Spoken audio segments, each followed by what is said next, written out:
Namaskaram. So let's discuss a question from the topic bilateral, regional, and global groupings and agreements involving India and or affecting India's interests. So question is critically analyze the challenges faced by SARC in recent years and need for its revival. So let's discuss the question.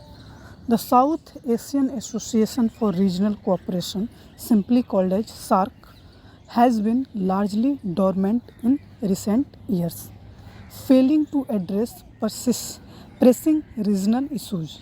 Bangladesh interim PM has called for the revival of the spirit of SARC, stressing that it can solve many of the region's pressing issues.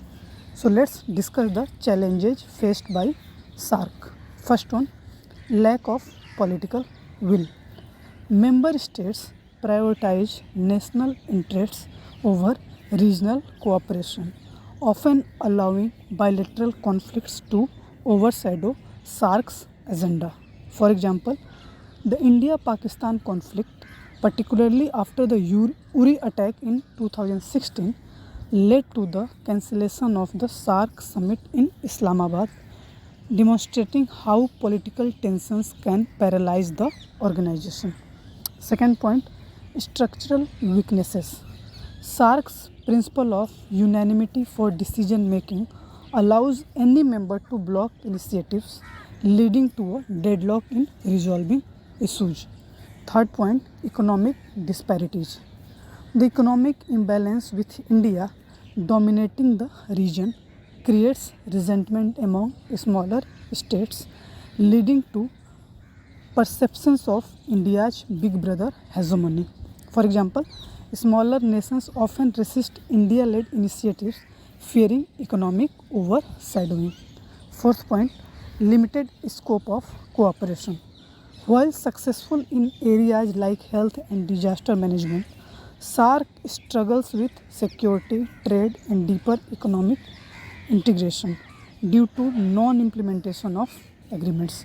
For example, the South Asia Free Trade Area or SAFTA agreement remains largely unfulfilled, limiting economic cooperation in the region. Fifth point, external influence and geopolitical tensions.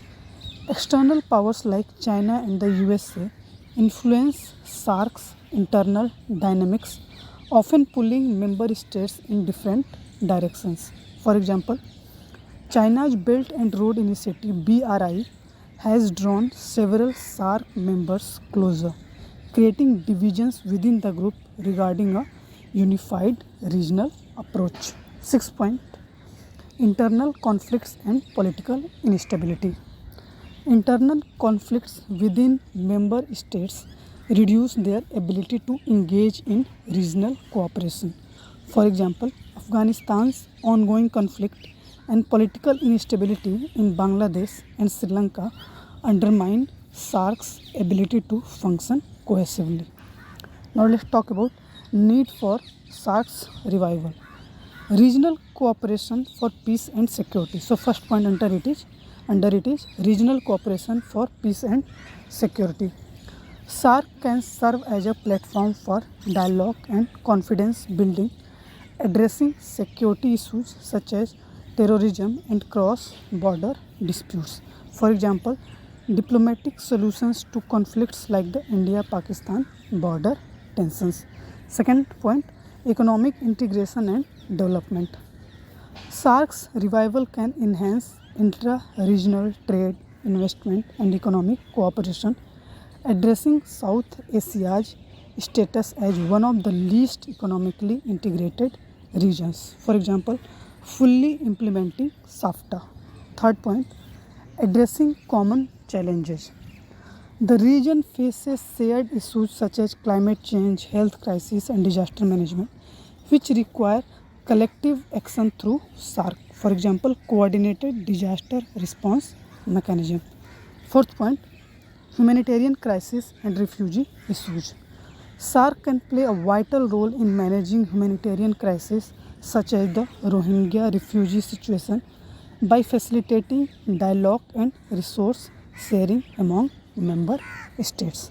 For example, coordinate efforts to address the challenges faced by Bangladesh in hosting Rohingya refugees. Fifth point is geopolitical balance and regional autonomy. Reviving SARC can help member countries collaborate to balance external influences, promoting South-South cooperation and regional autonomy. For example, a united SARC can counterbalance China's influence in South Asia, ensuring that regional priorities are not sidelined by external powers. Sixth point is leveraging global forums. A functional SARC can amplify South Asia's collective voice in global platforms, advocating for the region's interests in climate negotiations, trade agreements, etc. For example, coordinated position in the UN or WTO. So let's conclude the whole discussion.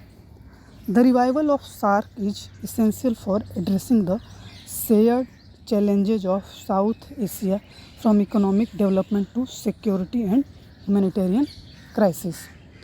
A functional SARC not only serves regional interests but also enhances South Asia's influence on the global stage, fostering a future of peace, prosperity, and cooperation. So, this is all about this topic. I hope you love this discussion, you enjoy this discussion, and gain some knowledge, some perspective out of it. So, keep learning, keep enjoying, keep growing. Namaskaram. Thank you.